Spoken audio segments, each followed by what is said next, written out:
Dear ones, I realize that because we do not have the places of informal connection that we once had when we gathered in person, the brief check-in over coffee or the receiving line after worship, we don't have those places. So I don't know how you are doing. I don't know what's going on in your life at this moment. Well, life has been impacted in some profound ways wherever you are joining from. And it might feel fine at the moment. There are other places, maybe even in your home, where the impact of shelter in place or the coronavirus are profoundly felt. I don't know what your coping mechanisms are, but I do know that generations of people, Unitarian Universalists especially, have gone to the woods seeking peace and seeking meaning. With all of our normal gathering places closed, it makes sense in a way that we are going to the woods to seek community, but physically distanced, of course, and as a place to recharge. I was out at the Haskell Baker wetlands yesterday, and the parking lot was very packed. I was thinking as I was walking there that the woods and nature have a lot to teach us about ways to live our life.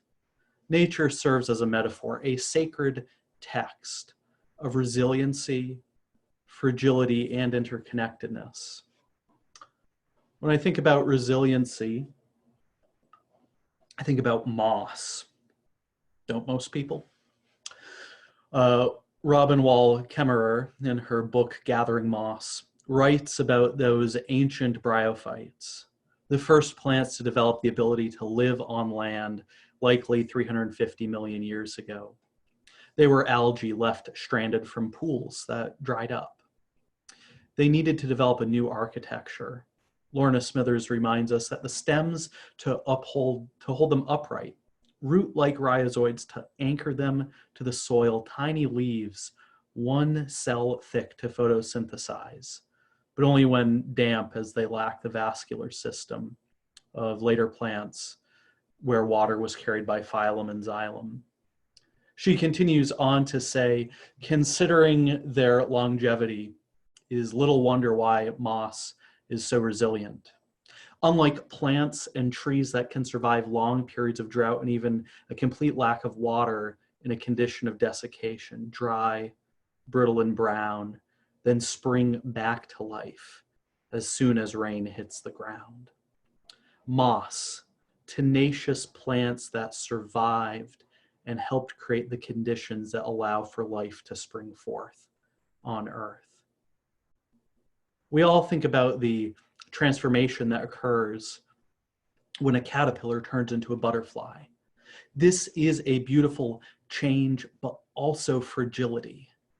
Rebecca Solnit reminds us when a caterpillar enters into its chrysalis, it dissolves itself quite literally into a liquid. And in this state, what once was a caterpillar and will be a butterfly is neither one nor the other. It's a sort of living soup. Within this living soup are the imaginal cells that will catalyze its transformation into maturity. May the best among us, the most visionary, the most inclusive, be those imaginal cells. For right now, we are soup. The outcomes of disasters are not foreordained. It's a conflict, one that takes place while things are frozen.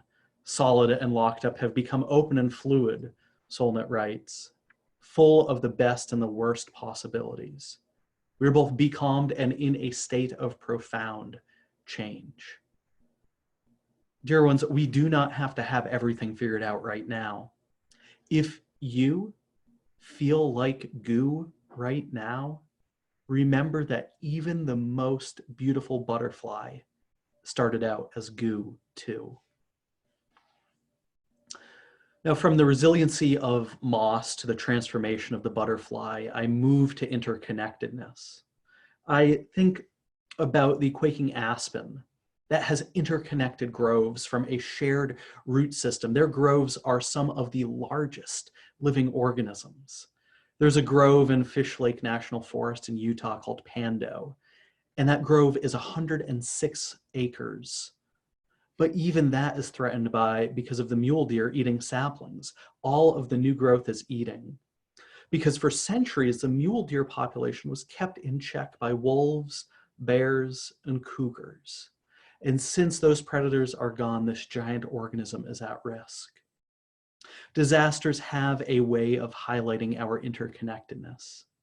They have a way of focusing on what we really need. Rebecca Solnit reminds us of that fact. When the shelter in place looked like it was coming, we wondered about how would we obtain the things that were most essential: food, toilet paper, or water. We wondered as well, I wondered as well, about the people who were unable to obtain shelter. We sought connection, and yes, our sleep suffered. Mine sure did. And when any of those things that we think about for regular life are thrown off kilter, we get nervous. Of course we do. We are reminded of resiliency, fragility that leads to new growth and new states of being, and about interconnectedness with nature. So what does it mean to celebrate Earth Day in the age of the coronavirus, this 50th observation? I don't know. I really don't know what it means for you. I don't know what meaning you are making from this moment. And if you don't either, my friends gathered here, maybe just observe for the moment. You do not need to make meaning of the pandemic in this moment. There is this really human temptation to skip the emotions and find meaning. In this moment, I invite you to just observe. And perhaps you will find that the moment ends up teaching you. As Shakespeare said, "Sweet are the uses of adversity, which, like the toad, ugly and venomous, wears yet a precious jewel in his head. And this our life, exempt from public haunt, finds tongues in trees, books in the running brooks, sermons and stones, and good in everything rather. Maybe we aren't at the part of finding good in everything yet." David Wagner reminds us as well, if what a tree does is lost on you, then surely you are lost. Stand still and ask, and let it know you. Find ways to connect to the wider world. You do not have to make meaning quite yet. Just observe. May it be so.